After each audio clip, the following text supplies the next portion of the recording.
Hi, my name's Carrie. I just did a 14-week program called Confident Parent Thriving Kids. I was referred to it by my doctor as I was having behavioral issues with one of my children. I have 3 kids. Um, it was a great program. I highly recommend getting into it. Anybody getting into it that is having problems with their kids, even if you're not, there's just so much to learn about being a parent. And the more tools you have, the better you'll be. So I just thought I'd share some of what I've learned. This does not equate for the whole program, but listening to me for a little bit will help you out, I hope. So the first is that you are a parent, but you're also a teacher, and so you have to teach your kids how to live a life. You want them to be able to leave you at some point with all the tools that they need for living a happy and healthy lifestyle. So that starts when they're young, and they need to learn how to take care of themselves and take care of a household and take care of each other, so that you can know that when they leave that they're going to be successful. We need to set them up for success. So I guess the next thing would be that expecting too much of them doesn't work. I used to expect 100% from my kids. When I would ask them to do something, I expect them to do it. And that's just the way that I was brought up. That's the way that I thought having kids would be. But it's not like that. And lowering that expectation to 70% of the time, having them do what I asked, really changed a lot. And I actually gave myself that leeway too. Expecting 70% of myself changed everything, because then I wasn't disappointing myself. I wasn't failing. 7 times out of 10, if your kid listens, that is great. You're lucky. So the next part is getting into the book that they gave me. I got 2 books. I guess I wrote down some goals of what I wanted to get from the book. And then I also wrote down the things I didn't like that my children were doing. So I made a list. I wrote down all the things that I wanted them to change. And that was hard, but it was good. It was good. So let's look. My list was, I didn't like how much my kids were fighting. I didn't like that they weren't helping with chores.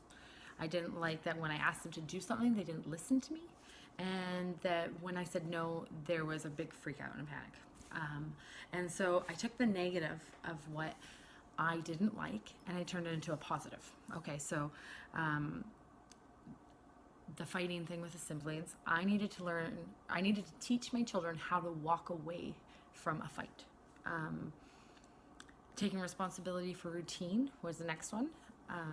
Following directions was the positive to not listening. And accepting no was the positive to when I said no, that there was a freak out. And so I took the negative, I turned it into a positive, and now I'm going to encourage my kid to do that.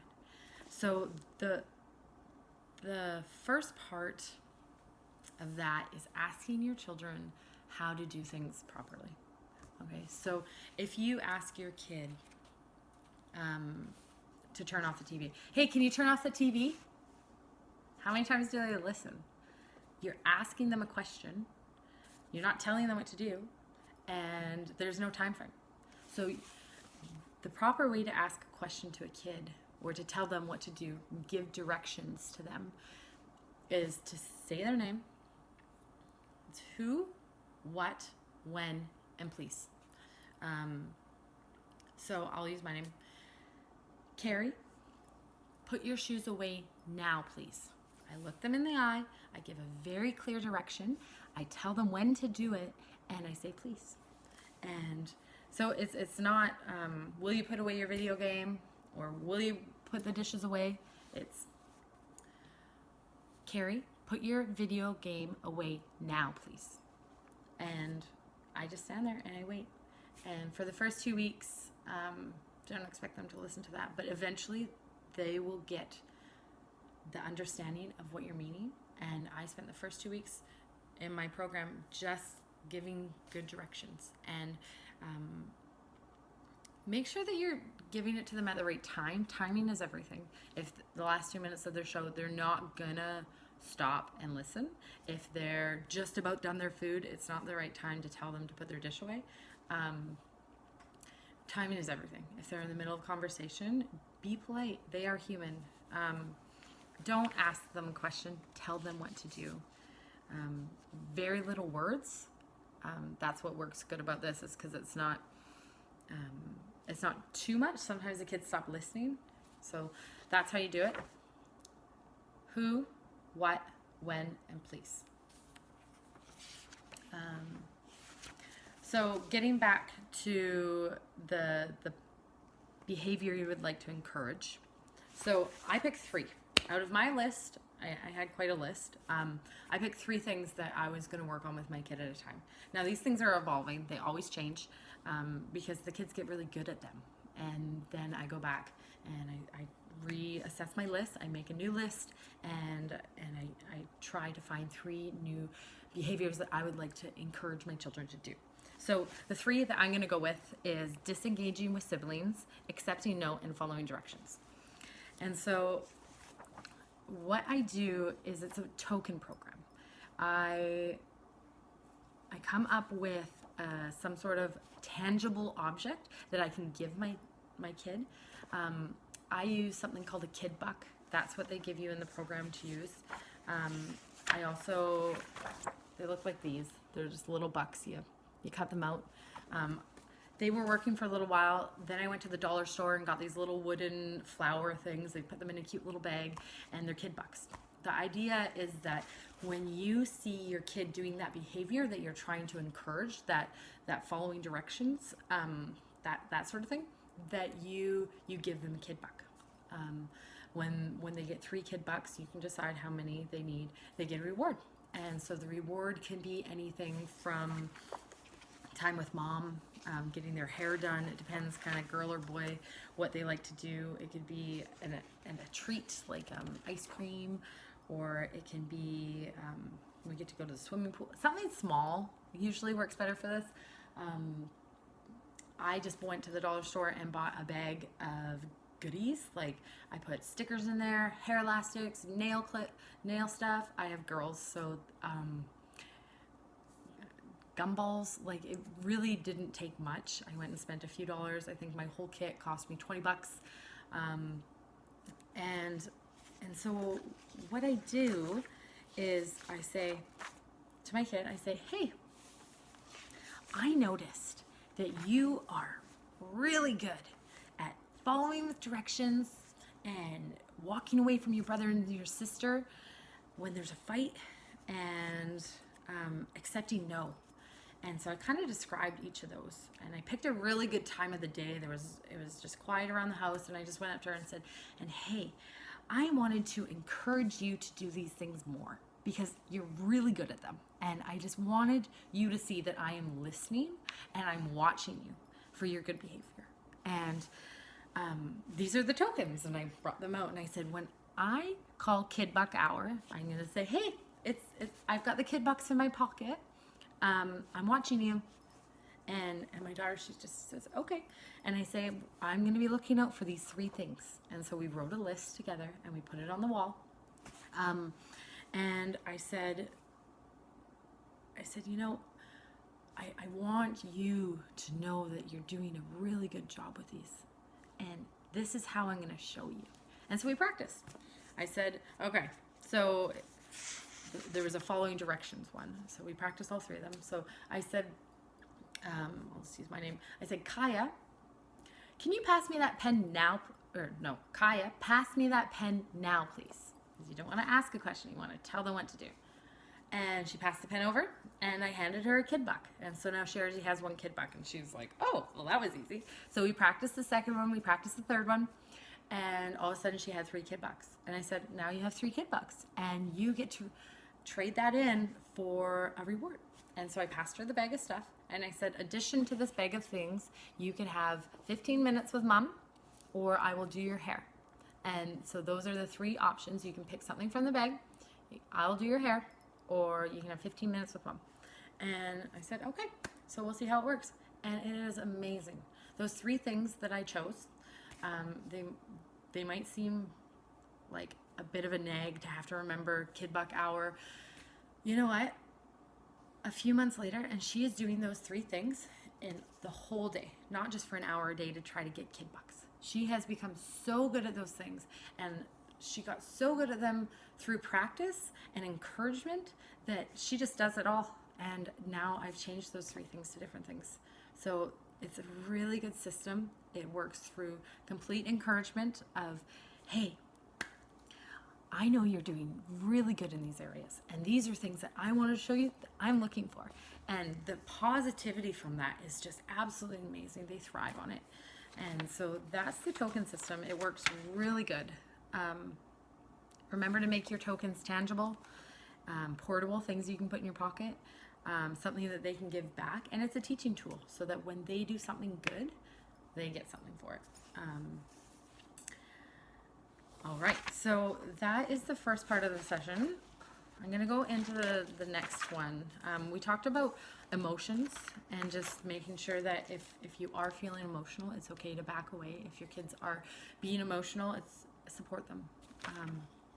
They need support just as much as you do, but just remember to walk away if you need to, and that's okay. Take a few deep breaths. You cannot teach them anything if you are upset. So just remember that 70% of the time, it's good, and it's okay to disengage. So I wish they would have spent a bit more time in that part of the program because emotions can be high. But I think if you have good tools to use, then your emotions stay way lower. So then there's a part on listening, and so that's like when your kids are talking to you, make sure that you're paying attention, you're engaged to what they're saying. I'm not going to spend too much time on that part. I'm going to go to the next part. I'm just flipping through the book. Hold on.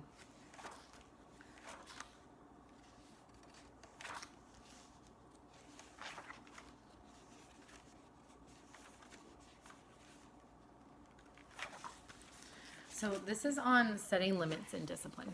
Now this is a really good part because it says encouragement over here and it says limit setting over here.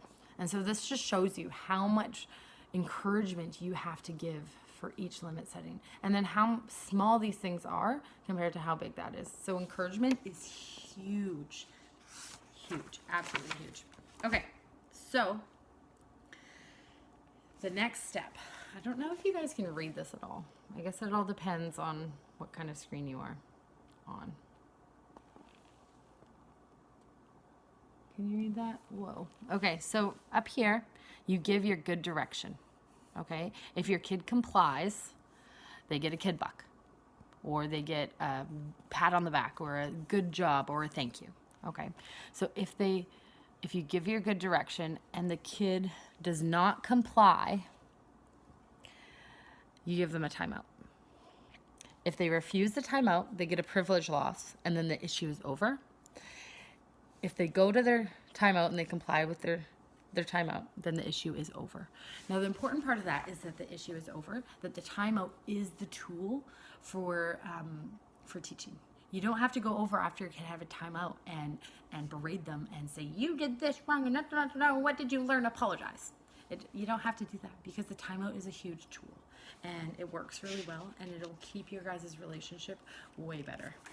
So this is how I would give a timeout. It works really well, and I'll use my name. Carrie, put your dishes away now, please. I'd stand there and wait 10 seconds. My kid's not doing it. So I'd say, Carrie, go put your dishes away now, please, or go to timeout for 5 minutes. And I'd stand there, wait 10 seconds, count in my head. And I'd say, that's not listening. Go to timeout for 5 minutes. And I just wait 3 seconds. 1, 2, 3. Of course, this whole time your kid is whining, but Mom, I don't want to do it, but Mom. And you say, that's 6 minutes in timeout. And you stand and wait 3 to 5 seconds. And the kid's going to argue, and you're going to say, that's 7 minutes to timeout. Wait 5 minutes. Or wait 5 seconds. That's 8 minutes. That's 9 minutes. Go to timeout for 10 minutes now, or no TV from 7 to 7:30. You wait 5 minutes or 5 seconds. They didn't do it. You say, okay, no TV from 7 to 7:30. Or you can pick out what it is. Some kids have, bath time, or there's other things that you can take away. You're going to know what your child loves to have and what you can take away from them. It doesn't have to be long. About a half hour is a really good amount of time to take something away. It doesn't have to be big. It's a teaching tool. You're not trying to take away TV for a week. How many times have I yelled at my kids, do that now or you're grounded for a week? Well, it's just unrealistic. Just take away something for half an hour. So you're going to ask them to do something, giving a good direction. If they're not going to do it, you're going to ask them to do something or go to timeout. If they're not listening to either of those, you say, that's not listening. Go to timeout for 5 minutes. And then you add a minute. Every 5 seconds, you just add another minute until it's 10 minutes. If they still decide not to go, then you're going to take away a privilege from this to this time. The nice thing about taking away a privilege is you don't have to go and run and stop what they're doing. They are making a choice because they are a human. They're full of decisions, and they're making a decision whether they want what they have right now or whether they're going to have something taken away later. And then you can just politely go, if it's TV you're taking away, and remove the remote and hide it. And then it's usually not a fuss. The kids know. I also wrote out, I have it in the book, exactly what to say. And I showed it to the kids. And I said, I also showed them this nice picture. I wish I had one to give to you guys. So that it's mapped out. They don't have a choice because it's in the book. It's in black and white, and they're listening. And they listen a lot more than they used to, that's for sure. But now they know what to expect. They know exactly the words that are going to come out of my mouth. And it's just easier for them because they have this expectation of what's about to happen, and they're making the decision. It is their choice. It is up to them what their future holds. And so it takes it out of your hand. You're not the devil. You're not this person that's berating at them. You're just mom. You're following the book. This is how it goes. And then it leaves the emotion out of it. And that's what's really nice about this system, is because your emotions come way down because you have a system, and the system works. And this is a system that was passed on through my doctor. It's the Canadian Mental Health Association for British Columbia is where it comes from. And so I'm assuming they know what they're doing and know what they're talking about. So privilege loss, it strengthens timeout. It's short, so 15 to 30 minutes. The loss is longer and stronger than 10 minutes in timeout, and it happens shortly after the timeout refusal. I usually do it later in the day, just so that they know it's coming, but then there's no fight right away, so that helps me. It's got to be something that you can control. Consider whether or not you're willing and able to withhold the privilege. Is it going to be a huge struggle? What's going to happen? So it could be your phone, TV program, electronic games, video games, playing with a friend, playing outside, a board game, their dessert, a bike, a ball, rollerblades, skates, or skis, that sort of thing. That's what they kind of give us. Don't lecture. Eliminate threats. Don't threat it. Just go through with the program. Follow through. It's really important to follow through. It's not revenge. Used properly, discipline is a really good teaching tool. Balance your discipline with encourage. Give 5 positives for every negative. So those are really good things. I teach my kids exactly what I'm going to do when I'm going to do it, so that they have that expectation. The next thing in here is also routines. And so it's getting them routines that are broken down into smaller steps. Because if you're telling your kid to get good grades at school, well, that is huge. What does that mean? You need to break things down, okay? Asking them to get ready for school, to a 5-year-old, they don't know what that means. To an 8-year-old, they don't even know what that means. So breaking that down into smaller steps is a really good system. So this is the morning routine. They break it into steps, 5 steps. So eat breakfast, brush your teeth, get your homework, get your backpack, be ready at 8. And so it would look a little different for my kids. It would be get dressed, eat breakfast, brush your teeth, get backpack, be ready at 8. And so what you do is you have a chart. So this is the chart they give you, and you put their name and the routine, what it's called. And every day they can go and they can put a check beside each step that they did. And so it encourages them to get more checks because they want to get all their steps done. And sometimes they're going to need help in 70% of the day if they get it done, or 70% of the days if they do it, or maybe if they get 3 out of the 5 things. That's great, and you should encourage that, because that's how you're going to get them to do 4 things next day, is by showing them how proud you are that they're able to go and brush their teeth, or they're able to get their breakfast. So it's just really important to encourage and just stay with the positive. Don't focus on what they're not doing, and focus on what they're doing. So with this chart, at the end of the week, you look at how many points that they got, and they have incentives. And so we kind of went over the incentives. They give me lists and lists of incentives, so it's easy for me. I'll just grab a few. So they get to choose what's for dinner tonight. They get to go out to a movie with their mom if they get so many points. They get to rent their favorite movie, buy a book, go ice skating, go swimming with mom, use mom's makeup, push the grocery cart. Like, there's just different things that they can use. So you would go and you would explain to your kids exactly. You'd set a time, you'd be encouraging, you'd show them the chart, you'd list the points, list the incentives that they're going to earn, explain how it works, and set a time for the daily review. So maybe right before you leave the door in the morning, you can say, oh, here, check off everything you did, and just be super encouraging. Don't be disappointed if they didn't do anything and you needed to help them. That's okay. Tomorrow is a new day, and maybe today wasn't in their 70%, and that's okay. So that's just one of the books that I went through. I have 2 of them. Those are the things that I found the most important. And like I said, it was a 14-week course. I'm going through it in 25 minutes with you guys. It was really great to get this course through. My kids are doing so well, and they're listening, and they're helping, and they're doing house chores, and they're being nice to each other, and it's just what you can encourage them to do is beyond fathomable. It's make a list of what they're doing that you don't like, turn it into a positive, and encourage. Good luck. If you have any questions, let me know.